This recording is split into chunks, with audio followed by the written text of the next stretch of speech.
ਵਾਹਿਗੁਰੂ ਜੀ ਕਾ ਖਾਲਸਾ ਵਾਹਿਗੁਰੂ ਜੀ ਕੀ ਫਤਿਹ। ਮੈਂ ਤੁਹਾਡੀ ਹੋਸਟ ਨੀਲਮ ਕੌਰ। ਮੈਂ ਟੀਵੀ 84 ਦੇ ਸਾਰੇ ਦਰਸ਼ਕਾਂ ਤੇ ਸਰੋਤਿਆਂ ਦਾ ਦਿਲੀ ਸਵਾਗਤ ਕਰਦੀ ਹਾਂ ਪ੍ਰੋਗਰਾਮ ਸੱਚਾ ਸੱਚ ਵਿੱਚ, ਜਿਹੜੇ ਇਸ ਪ੍ਰੋਗਰਾਮ ਨਾਲ ਦੇਸ਼ਾਂ ਵਿਦੇਸ਼ਾਂ ਤੋਂ ਜੁੜ ਚੁੱਕੇ ਨੇ। ਖਾਲਸਾ ਅਫੇਅਰ ਸੈਂਟਰ ਦੇ ਸੰਚਾਲਕ ਡਾਕਟਰ ਅਮਰਜੀਤ ਸਿੰਘ ਜੀ ਰੋਜ਼ਾਨਾ ਹੀ ਤਰ੍ਹਾਂ ਸਟੂਡੀਓ ਵਿੱਚ ਮੇਰੇ ਨਾਲ ਸ਼ਾਮਲ ਨੇ। ਆਉਣਾ ਮਿਲ ਕੇ ਅੱਜ ਦੀਆਂ ਵਿਚਾਰ ਚਰਚਾਵਾਂ ਕਰਦੇ ਹਾਂ। जी डॉक्टर साहब वाहिगुरू जी का खालसा वाहिगुरू जी की फतेह। जी डॉक्टर साहब जी आया प्रोग्राम सचो सच बहुत शुक्रिया जी डॉक्टर साहब। अज 8 मार्च 2018 25 फग्गन नानकशाही संमत 500 ज्यादा दिन है। तो डॉक्टर साहब प्रोग्राम शुरू करने तो पहला असीं अपने दर्शकों ते ਸਰੋਤਿਆਂ ਨੂੰ हमेशा इस तरह दसीए व्यूअर्स, जे तुसीं हक सच इंसाफ ते पैरा देन दा इको एक चैनल TV 84 ਨੂੰ देखना चाहते हो तो तुसीं देख सकते हो spectrum cable, RCN cable, Bellfire cable in Canada, roku, Jadoo box, शावा, फेसबुक, ग्लोबल CPN ਦੀ ਐਪ ਰਾਹੀਂ, TV 84 ਦੀ ਐਪ ਰਾਹੀਂ online streaming and IP box ਤੇ ਤੁਸੀਂ TV 84 ਨੂੰ ਦੇਖ ਸਕਦੇ ਹੋ। ਵਿਊਅਰਸ, ਜੇ ਤੁਸੀਂ ਪ੍ਰੋਗਰਾਮ ਸੱਚੋ ਸੱਚ ਨਾਲ ਜਾਂ TV 84 ਨਾਲ ਫੇਸਬੁੱਕ ਰਾਹੀਂ ਜੁੜੇ ਹੋ ਤਾਂ ਇਸ ਨੂੰ ਵੱਧ ਤੋਂ ਵੱਧ ਲਾਈਕ ਕਰੋ ਤੇ ਸ਼ੇਅਰ ਕਰੋ। ਸ਼ੁਕਰੀਆ ਜੀ। ਰਾਜ ਸਾਹਿਬ, ਪ੍ਰੋਗਰਾਮ ਦੇ ਸ਼ੁਰੂ ਵਿੱਚ ਜਿਸ ਤਰ੍ਹਾਂ ਕਿ ਅਸੀਂ ਕੱਲ ਸੈਗਮੈਂਟ ਕੀਤਾ ਸੀ ਵਰਲਡ ਸਿੱਖ ਪਾਰਲੀਮੈਂਟ ਕਨਵੈਨਸ਼ਨ ਤੇ, ਜਿਸ ਤਰ੍ਹਾਂ ਕਿ ਇਹ ਨਿਊਯਾਰਕ ਵਿਖੇ ਹੋਇਆ ਸੀ, ਇਸ ਵਿੱਚ ਦੇਸ਼ਾਂ ਵਿਦੇਸ਼ਾਂ ਤੋਂ ਸਿੱਖ ਨੁਮਾਇੰਦਿਆਂ ਨੇ ਸ਼ਿਰਕਤ ਕੀਤੀ। ਇਸ ਵਿੱਚ ਤੁਸੀਂ ਵੀ ਇਸ ਦਾ ਹਿੱਸਾ ਬਣੇ, ਆਪਣੇ ਵਿਚਾਰ ਦਿੱਤੇ, ਜਿਸ ਤਰ੍ਹਾਂ ਕਿ ਕੱਲ ਵੀ ਤੁਸੀਂ ਇਸ ਉੱਪਰ ਆਪਣੇ ਵਿਚਾਰ ਦਿੱਤੇ। ਇਸ ਸੈਗਮੈਂਟ ਨੂੰ ਸਾਡੇ ਦਰਸ਼ਕਾਂ ਤੇ ਸਰੋਤਿਆਂ ਵੱਲੋਂ ਬਹੁਤ ਜ਼ਿਆਦਾ ਸਰਾਹਿਆ ਗਿਆ ਹੈ ਤੇ ਇਸ ਨੂੰ ਵਿਊਜ਼ ਇਸ ਦੇ ਉੱਪਰ ਆਏ ਨੇ 27.1K ਐਂਡ ਕਮੈਂਟਸ ਨੇ 154, ਸ਼ੇਅਰਸ ਹੈਗੇ ਨੇ 269। ਐਂਡ ਵਨ ਥਿੰਗ ਮੋਰ, ਸਾਡੇ ਔਰਤਾਂ ਵਾਸਤੇ ਅੱਜ ਹੈਗਾ ਇੰਟਰਨੈਸ਼ਨਲ ਵਿਮਨਸ ਡੇ। ਅਸੀਂ ਸਾਰੇ ਦੇਸ਼ ਜੋ ਭਰ ਦੀਆਂ ਔਰਤਾਂ ਨੇ ਅਸੀਂ ਉਹਨਾਂ ਨੂੰ ਮੁਬਾਰਕਬਾਦ ਦਿੰਦੇ ਹਾਂ। ਜੀ ਰਾਜ ਸਾਹਿਬ, ਇਸ ਉੱਪਰ ਤੁਹਾਡੇ ਵਿਚਾਰ ਜਾਨਣਾ ਚਾਹਾਂਗੇ। ਜੀ ਰਾਜ ਸਾਹਿਬ ਕੀ ਕਹਿਣਾ ਚਾਹੋਗੇ? ਕਿ ਅੱਜ ਬੀਬੀਆਂ ਦਾ ਦਿਨ ਹੈ, ਬੀਬੀਆਂ ਦਾ ਦਿਨ ਹੈ, ਇੰਟਰਨੈਸ਼ਨਲ ਵਿਮਨ ਡੇ ਜੀ। ਮੈਂ ਸਗੋਂ ਦੇਖ ਰਿਹਾ ਸੀ, ਮੈਂ ਕਿਹਾ ਹੁਣ ਬੀਬੀਆਂ ਦੀ ਗੱਲ ਤਾਂ ਬਹੁਤ ਹੁੰਦੀ ਹੈ, ਕੋਈ ਬੰਦਿਆਂ ਦਾ ਦਿਨ ਵੀ ਹੁੰਦਾ ਹੈ। ਮੈਂ ਦੇਖ ਰਿਹਾ ਸੀ ਵੀ 19 ਨਵੰਬਰ ਦਾ ਦਿਨ ਪੁਰਸ਼ ਦਿਵਸ ਹੈ, ਪਰ ਅਜੇ ਤੱਕ ਯੂਨਾਈਟਿਡ ਨੇਸ਼ਨਸ ਨੇ ਇਹਨੂੰ ਮਾਨਤਾ ਨਹੀਂ ਦਿੱਤੀ। ਔਰ ਇਹ ਇੱਕ ਬੜਾ ਯੂਨੀਕ ਮੌਕਾ ਹੈ ਜਦੋਂ ਕਿ ਅਸੀਂ ਹਿਊਮਨ ਹਿਸਟਰੀ ਦੇ ਵਿੱਚ ਜਿੱਥੇ ਔਰਤ ਦੁਨੀਆ ਭਰ 'ਚ ਕਿਸੇ ਵੀ ਸਿਵਲਾਈਜੇਸ਼ਨ ਦੀ ਜੇ ਅਸੀਂ ਗੱਲ ਕਰੀਏ ਤਾਂ 7-8 ਹਜ਼ਾਰ ਸਾਲ ਦੇ ਮਨੁੱਖੀ ਇਤਿਹਾਸ 'ਚ ਬੇਸ਼ੱਕ ਮਨੁੱਖੀ ਰੇਸ ਦੀ ਜਰਨੀ ਜਿਹੜੀ ਹੈ ਉਹ ਬੜੀ ਡਿਫਿਕਲਟ ਔਰ ਸਰਵਾਈਵਲ ਵਾਲੀ ਰਹੀ ਹੈ ਜੀ, ਪਰ ਉਹਦੇ 'ਚ ਵੀ ਜੇ ਸਭ ਤੋਂ ਜ਼ਿਆਦਾ ਸਫ਼ਰ ਕਿਸੇ ਨੇ ਕੀਤਾ ਹੈ ਤੇ ਉਹ ਔਰਤ ਨੇ ਕੀਤਾ। ਬਿਲਕੁਲ। ਇਸ ਦੇ ਬਾਵਜੂਦ ਕਿ ਔਰਤ ਜਨਨੀ ਦੇ ਤੌਰ ਤੇ ਹਰ ਸਮਾਜ ਦੇ ਵਿੱਚ, ਹਰ ਸੱਭਿਅਤਾ ਦੇ ਵਿੱਚ ਜਿਹੜਾ ਉਸ ਦਾ ਰੁਤਬਾ ਹੈ ਉਸ ਦਾ ਕੋਈ ਮੁਕਾਬਲਾ ਨਹੀਂ ਹੈ। ਤੇ ਜੇ ਕਹਾਣੀ ਈਵਨ ਧਾਰਮਿਕ ਜਾਂ ਇਤਿਹਾਸ ਇਸ ਦੇ ਨਾਲ ਵੀ ਜੋੜ ਕੇ ਕਰੀਏ ਤੇ ਕੁੱਲ ਸ੍ਰਿਸ਼ਟੀ ਦਾ ਮੂਲ ਹੀ ਆਦਮ ਐਂਡ ਈਵ ਦੀ ਜਦੋਂ ਕਹਾਣੀ ਆਦਮ ਤੇ ਬੀਬੀ ਹਵਾ ਤੋਂ ਗੱਲ ਸ਼ੁਰੂ ਹੁੰਦੀ ਹੈ ਜੀ, ਇਹ ਪੁਰਖ ਤੇ ਇਸਤਰੀ ਇੱਕ ਦੂਸਰੇ ਲਈ ਬਣੇ ਨੇ, ਉਹ ਅੱਗੋਂ ਜਨਰੇਸ਼ਨ ਤੋਰਨ ਦਾ ਕਾਰਨ ਵੀ ਨੇ ਔਰ ਇੱਕ ਦੂਸਰੇ ਦਾ ਭਾਰ ਵੀ ਵੰਡਾਉਂਦੇ ਨੇ। ਪਰ ਮੰਦੇ ਭਾਗਾਂ ਨੂੰ ਔਰਤ ਜਿਹੜੀ ਹੈ ਉਹ ਮੁੱਢ ਕਦੀਮ ਤੋਂ ਸਭਿਅਤਾ ਦੇ ਔਰ ਉਸ ਸਾਰੇ ਪੀਰੀਅਡ ਤੋਂ ਹੀ ਜ਼ੁਲਮਾਂ ਦਾ ਸ਼ਿਕਾਰ ਰਹੀ ਜੀ। ਨਤੀਜੇ ਦੇ ਤੌਰ ਤੇ ਈਵਨ ਅੱਜ ਵੀ ਜਦੋਂ ਅਸੀਂ 21ਵੀਂ ਸਦੀ ਦੇ ਵਿੱਚ ਹੈ, ਸਾਨੂੰ ਲੱਗਦਾ ਹੈ ਕਿ ਵੀ ਹੁਣ ਬਹੁਤ ਕੁਛ ਜਿਹੜਾ ਹੈ ਉਹ ਬਰਾਬਰ ਤੇ ਆ ਗਿਆ ਹੈ, ਉਹ ਔਰਤਾਂ ਕੋਲ ਵੋਟਾਂ ਦਾ ਹੱਕ ਹੈ, ਉਹ ਸਾਰੇ ਸ਼ੋਬਿਆਂ ਦੇ ਵਿੱਚ, ਸਾਰੇ ਫੀਲਡਸ ਦੇ ਵਿੱਚ ਅੱਗੇ ਅੱਗੇ ਨੇ, ਕਈ ਫੀਲਡਸ ਦੇ ਵਿੱਚ ਤਾਂ ਉਹਨਾਂ ਨੇ ਮਾਰ ਕੇ ਮਾਰੇ ਨੇ ਜੀ। ਲੇਕਿਨ ਇਹ ਗੱਲ ਇਵੇਂ ਨਹੀਂ ਹੈ। ਅੱਜ ਵੀ ਜਦੋਂ ਅਸੀਂ ਦੇਖ ਰਹੇ ਹਾਂ ਕਿ ਅੱਜ ਇੰਟਰਨੈਸ਼ਨਲ ਵਿਮਨ ਡੇ ਦੇ ਮੌਕੇ ਤੇ ਦੁਨੀਆ ਭਰ ਦੇ ਵਿੱਚ ਫੈਮਿਨਿਨ ਸਟ੍ਰਾਈਕ ਦੀ ਕਾਲ ਸੀ ਔਰ ਇਸ ਦਾ ਮੂਲ ਇਹ ਸੀ ਕਿ if the women stop the world stops ਜੀ। ਔਰ ਅੱਜ ਬਹੁਤ ਸਾਰੀਆਂ ਥਾਵਾਂ ਤੇ ਕਿਤੇ ਅਨਪੇਡ ਈਵਨ ਹੌਲੀਡੇ ਲੈ ਕੇ ਸਪੇਨ ਦੇ ਵਿੱਚ ਹਜ਼ਾਰਾਂ ਦੀ ਗਿਣਤੀ 'ਚ ਔਰਤਾਂ ਇਕੱਠੀਆਂ ਹੋਈਆਂ, ਥਾਂ ਥਾਂ ਮਾਰਚ ਕੀਤੇ ਗਏ ਔਰ ਇਹ ਮੈਸੇਜ, ਔਰ ਇਹ ਯੂਰਪ ਦੀ ਗੱਲ ਹੈ। ਜਦੋਂ ਅਸੀਂ ਆਪਣੇ ਖਿੱਤਿਆਂ ਦੇ ਵਿੱਚ ਏਸ਼ੀਆ ਜਾਂ ਅਫਰੀਕਾ ਜਾਂ ਸਾਊਥ ਅਮਰੀਕਾ ਦੇ ਹਵਾਲੇ ਨਾਲ ਦੇਖਦੇ ਹਾਂ, ਉੱਥੇ ਫਿਰ ਅਜੇ ਵੀ ਕੀ ਵਰਸਟ ਹੈ ਇਸ ਬਾਰੇ ਕੋਈ ਭੁਲੇਖਾ ਨਹੀਂ ਹੋਣਾ ਚਾਹੀਦਾ। ਪਰ ਯੂਰਪ ਦੇ ਵਿੱਚ ਵੀ ਅਜੇ ਤੱਕ ਜਦੋਂ ਅਸੀਂ ਇਸ ਬਰਾਬਰੀ ਦੀ ਗੱਲ ਕਰਦੇ ਹਾਂ ਜਾਂ ਧੱਕੇ ਦੀ ਗੱਲ ਕਰਦੇ ਹਾਂ ਤੇ ਅਜੇ ਵੀ ਉਹ ਸਟਰਗਲਿੰਗ ਫੇਜ਼ ਹੈ ਔਰ ਇਸ ਦੇ ਲਈ ਜਿਹੜਾ ਅੱਜ ਦੇ ਮੌਕੇ ਤੇ ਯੂਨਾਈਟਿਡ ਨੇਸ਼ਨਸ ਦੇ ਸੈਕਟਰੀ ਜਨਰਲ ਦਾ ਮੈਸੇਜ ਹੈ ਮੈਂ ਉਹ ਵੀ ਸ਼ੇਅਰ ਕਰਾਂਗਾ। ਪਰ ਇਸ ਤੋਂ ਪਹਿਲਾਂ ਕਿ ਅਸੀਂ ਇਸ ਮੁੱਦੇ ਤੇ ਅੱਗੇ ਵਧੀਏ, ਇਸ ਦੀ ਬਰੀਫ ਬੈਕਗਰਾਉਂਡ ਕਿ ਕਿਵੇਂ ਇਸ ਦੀ ਸ਼ੁਰੂਆਤ ਹੋਈ। ਅੱਜ 107ਵਾਂ ਇੰਟਰਨੈਸ਼ਨਲ ਵੂਮਨ ਡੇ, ਜਿਹਨੂੰ ਅਸੀਂ ਕੌਮਾਂਤਰੀ ਔਰਤ ਦਿਵਸ ਕਵਾਂਗੇ, ਉਹ ਹੈ। ਸੋ ਇਸ ਦੀ ਸ਼ੁਰੂਆਤ ਜਿਹੜੀ ਹੈ ਉਹ ਬੇਸ਼ੱਕ ਆਫੀਸ਼ੀਅਲੀ 1910 ਦੇ ਵਿੱਚ ਹੁੰਦੀ ਹੈ, ਲੇਕਿਨ 1908 ਦਾ ਵਰਾ ਬੜਾ ਅਹਿਮੀਅਤ ਵਾਲਾ ਸੀ। ਔਰ ਜਿਸ ਸ਼ਹਿਰ ਚੋਂ ਅਸੀਂ ਇਹ TV 84 ਜਿਹੜਾ ਟੈਲੀਕਾਸਟ ਕਰਦੇ ਹਾਂ, ਇਸੇ ਸ਼ਹਿਰ ਦੇ ਵਿੱਚ 1908 ਦੇ ਵਿੱਚ 15,000 ਤੋਂ ਜ਼ਿਆਦਾ ਔਰਤਾਂ ਨੇ ਮਾਰਚ ਕੀਤਾ ਨਿਊਯਾਰਕ 'ਚ। ਔਰ ਜਿਹੜੀਆਂ ਉਹਨਾਂ ਦੀਆਂ ਮੁੱਖ ਮੰਗਾਂ ਸਨ, ਇੱਕ ਤਾਂ ਕੰਮ ਦੇ ਘੰਟੇ ਘਟਾਉਣਾ, ਕਿਉਂਕਿ ਉਹਨਾਂ ਨੂੰ ਓਵਰਵਰਕ ਕਰਨ ਲਈ ਕਿਹਾ ਜਾਂਦਾ ਸੀ। ਅੱਜ ਜਦੋਂ ਅਸੀਂ 40 ਆਵਰਸ ਵੀਕ ਦੇਖਦੇ ਅਸੀਂ ਸਮਝਦੇ ਹਾਂ ਜੀ ਮੁੱਢ ਕਦੀਮ ਤੋਂ ਇਵੇਂ ਚੱਲ ਰਿਹਾ, ਨਹੀਂ, ਇੱਥੋਂ ਤੱਕ ਆਉਣ ਲਈ ਬੜੀ ਸਟਰਗਲ ਹੋਈ ਹੈ। ਵਰਕਰਸ ਦੀਆਂ ਮੂਵਮੈਂਟਸ, ਇੱਥੇ ਕੋਲ ਮਾਈਨਸ ਦੇ ਵਿੱਚ ਕੀ ਹੁੰਦਾ ਸੀ, ਕਿੰਨੀ ਐਕਸਪਲੋਇਟੇਸ਼ਨ, ਕਿਉਂਕਿ ਬੇਸਿਕਲੀ ਵੈਸਟਰਨ ਸੁਸਾਇਟੀ ਔਰ ਅਜੇ ਕੋਲੋਨਾਈਜੇਸ਼ਨ ਪੂਰੇ ਜ਼ੋਰਾਂ ਦੇ ਨਾਲ ਸੀ। ਬ੍ਰਿਟਿਸ਼ ਹੋਣ, ਫ੍ਰੈਂਚ ਹੋਣ, ਯੂਰਪੀਅਨ ਪਾਵਰਸ ਸਾਰੀਆਂ ਜੇ ਬਸਤੀਵਾਦੀ ਪਾਵਰਸ ਸੀ। ਸੋ ਐਕਸਪਲੋਇਟੇਸ਼ਨ ਦੂਸਰਿਆਂ ਦੇ ਵੀ ਹੁੰਦੀ ਸੀ ਔਰ ਬਹੁਤਿਆਂ ਨੂੰ ਲੱਗਦਾ ਹੈ ਵੀ ਸ਼ਾਇਦ ਗੋਰਿਆਂ ਦਾ ਰਾਜ ਰਿਹਾ। ਗੋਰਿਆਂ 'ਚ ਵੀ ਜਿਹੜੇ ਵਰਕਰ ਸੀ, ਕਾਮੇ ਸੀ, ਔਰ ਉਹਨਾਂ 'ਚੋਂ ਅੱਗੋਂ ਫਿਰ ਜਿਹੜੀਆਂ ਔਰਤਾਂ ਜਿਹੜੀਆਂ ਨੇ ਉਹ ਕਾਮਿਆਂ ਦਾ ਕੰਮ ਕਰਦੀਆਂ ਸੀ, ਬਹੁਤ ਜ਼ਿਆਦਾ ਐਕਸਪਲੋਇਟੇਸ਼ਨ ਸੀ। ਸੋ 15,000 ਔਰਤਾਂ ਨੇ ਜਿੱਥੇ ਕੰਮ ਦੇ ਘੰਟੇ ਘਟਾਉਣ ਦੀ ਮੰਗ ਕੀਤੀ, ਉੱਥੇ ਉਹਨਾਂ ਨੇ ਜਿਹੜਾ ਆਪਣਾ ਬਰਾਬਰ ਦਾ ਤਨਖਾਹ ਵਧਾਉਣ ਦੀ ਗੱਲ ਵੀ ਕੀਤੀ। ਔਰ ਇਹ ਉਸ ਮੌਕਾ ਸੀ ਕਿ ਅਜੇ ਅਮਰੀਕਾ ਵਰਗੇ ਮੁਲਕ 'ਚ ਵੀ ਔਰਤਾਂ ਨੂੰ ਵੋਟਾਂ ਦਾ ਹੱਕ ਨਹੀਂ ਸੀ। ਸੋ ਇਸ 15,000 ਔਰਤਾਂ ਦੇ ਮਾਰਚ ਦੇ ਵਿੱਚ ਇਹ ਮੰਗ ਵੀ ਸੀ ਕਿ ਸਾਨੂੰ ਵੋਟਾਂ ਦਾ ਹੱਕ ਦਿੱਤਾ ਜਾਏ। ਔਰ ਇਸ ਨੂੰ ਜਦੋਂ 1908 ਚੋਂ ਇਹ ਗੱਲ ਤੁਰਦੀ ਹੈ ਤੇ ਅਗਲੇ ਸਾਲ ਸੋਸ਼ਲਿਸਟ ਪਾਰਟੀ, ਉਦੋਂ ਅਮਰੀਕਾ 'ਚ ਅਜੇ 2 ਪਾਰਟੀ ਇਕੱਲਾ ਸਿਸਟਮ ਨਹੀਂ ਸੀ, ਸੋਸ਼ਲਿਸਟ ਪਾਰਟੀ ਵੀ ਐਗਜ਼ਿਸਟ ਕਰਦੀ ਸੀ, ਉਹਨਾਂ ਨੇ ਇਸ ਦਿਨ ਨੂੰ ਕੌਮੀ ਮਹਿਲਾ ਦਿਵਸ ਵਜੋਂ ਐਲਾਨਿਆ, ਕੌਮੀ ਔਰਤ ਦਿਵਸ। ਔਰ 1910 ਚ ਕੋਪਨਹੈਗਨ 'ਚ ਜਿੱਥੇ 100 ਤੋਂ ਜ਼ਿਆਦਾ 17 ਦੇਸ਼ਾਂ ਦੀਆਂ ਔਰਤ ਨੁਮਾਇੰਦਾ ਉੱਥੇ ਇਕੱਠੀਆਂ ਸਨ, ਕਲੈਰਾ ਜੈਟਕਿਨ ਨਾਂ ਦੀ ਬੀਬੀ ਨੇ ਉੱਥੇ ਇਹ ਮਤਾ ਕੀਤਾ ਕਿ ਵੀ ਇਹ ਜਿਹੜਾ 8 ਮਾਰਚ ਦਾ ਦਿਨ ਹੈ, ਇਸ ਨੂੰ ਇੰਟਰਨੈਸ਼ਨਲ ਵੂਮਨ ਡੇ ਦੇ ਤੌਰ ਤੇ ਮਨਾਇਆ ਜਾਏ, ਰੈਕਗਨਾਈਜ਼ ਕੀਤਾ ਜਾਏ। ਔਰ ਇਹੀ ਗੱਲ ਅੱਗੇ ਤੁਰਦੀ ਰਹੀ। ਫਿਰ ਇਹ ਗੱਲ ਸਿਰਫ ਕਾਮਿਆਂ ਤੱਕ ਜਾਂ ਦੂਜਿਆਂ ਤੱਕ ਮਹਿਦੂਦ ਨਹੀਂ ਸੀ। ਅਸੀਂ ਅੰਦਾਜ਼ਾ ਵੀ ਨਹੀਂ ਲਾ ਸਕਦੇ ਅੱਜ ਜਦੋਂ ਭਾਰਤੀ ਹਾਕਮ ਜਾਂ ਉਹਨਾਂ ਦੇ ਦੁਮਛੱਲੇ ਪਾਕਿਸਤਾਨ ਹੋਏ, ਚੀਨ ਹੋਏ, ਉਹਦੇ ਨਾਲ ਵਾਰ, ਨਿਊਕਲੀਅਰ ਵਾਰ, ਦੂਜੇ ਦੀ ਗੱਲ ਕਰਦੇ ਨੇ। ਸੋ ਜੇ ਅਸੀਂ 20ਵੀਂ ਸਦੀ ਦੇ 2 ਵੱਡੇ ਜੰਗ, ਪਹਿਲਾ ਸੰਸਾਰ ਜੰਗ 1914 ਤੋਂ 1918 ਜਾਂ 1919 ਤੱਕ, ਤੇ ਦੂਸਰਾ ਸੰਸਾਰ ਜੰਗ 1939 ਤੋਂ 1945 ਤੱਕ ਦੇਖੀਏ, ਕਿਉਂਕਿ ਇਹ ਦੋਨੋਂ ਹੀ ਵੱਡੇ ਸੰਸਾਰ ਜੰਗ ਜਿਹੜੇ ਨੇ ਯੂਰਪ ਦੇ ਵਿੱਚ ਹੀ ਲੜੇ ਗਏ, ਇੱਥੋਂ ਹੀ ਸ਼ੁਰੂਆਤ ਹੋਈ, ਫਲਾਤ ਇਹਨਾਂ ਦਾ ਚਾਰੇ ਪਾਸੇ ਸੀ। ਔਰ ਲੱਖਾਂ ਜਿਹੜੇ ਸੋਲਜਰ ਨੇ ਉਹ ਮਾਰੇ ਜਾਂਦੇ ਸਨ। ਔਰ ਪਹਿਲੇ ਸੰਸਾਰ ਜੰਗ ਵੇਲੇ ਵੀ ਜਦੋਂ ਕਿ ਬੰਦੇ ਗਏ ਵਾਪਸ ਹੀ ਨਹੀਂ ਸੀ ਮੁੜਦੇ। ਅਸੀਂ ਜੇ ਕਦੇ ਪੰਜਾਬੀ ਦੇ ਲੋਕ ਗੀਤ ਦੇਖੀਏ ਤੇ ਲਾਮ ਸ਼ਬਦ ਪੰਜਾਬੀ ਦੇ ਵਿੱਚ ਬੜਾ ਇਸਤੇਮਾਲ ਹੁੰਦਾ ਹੈ ਕਿ ਭਾਈ ਤੂੰ ਲਾਮ ਨੂੰ ਚੱਲਿਆ। ਲਾਮ ਦਾ ਮਤਲਬ ਜੰਗ ਸੀ ਔਰ ਮਤਲਬ ਸੀ ਕਿ ਵਾਪਸ ਨਹੀਂ ਆਉਣਾ ਹੈ।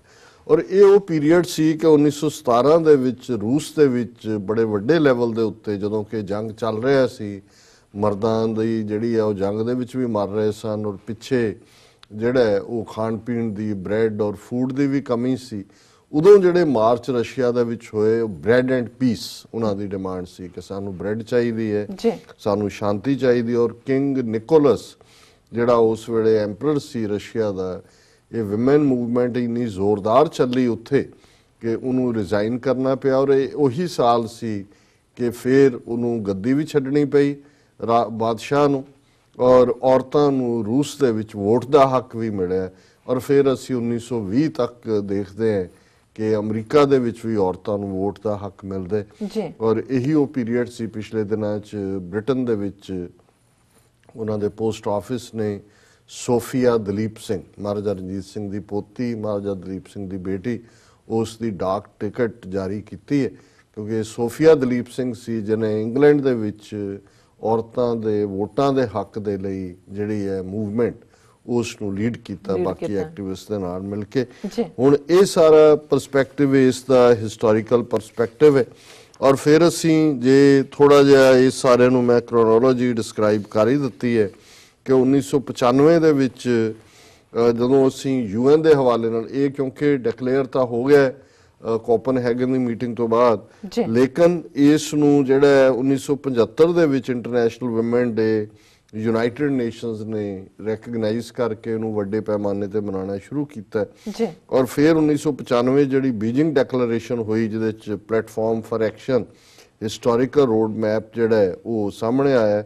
199 ਗਵਰਨਮੈਂਟਸ ਨੇ 12 ਜਿਹੜੇ ਕ੍ਰਿਟੀਕਲ ਏਰੀਆ ਸੀ ਉਸ ਦੇ ਵਿੱਚ ਉਹਨਾਂ ਨੂੰ ਰੈਕਗਨਾਈਜ਼ ਕੀਤਾ। ਫਿਰ ਉਹਨਾਂ ਨੇ ਕਿਹਾ ਕਿ we each woman and girl can exercise her choices such as participating in politics, getting an education, having an income and living in societies free from violence and discrimination। और ये सारा जिहड़ा पार्ट है इस तो जिहड़ी है अज तक भी ये स्ट्रगल किसी ना किसी हवाले नाल जारी है।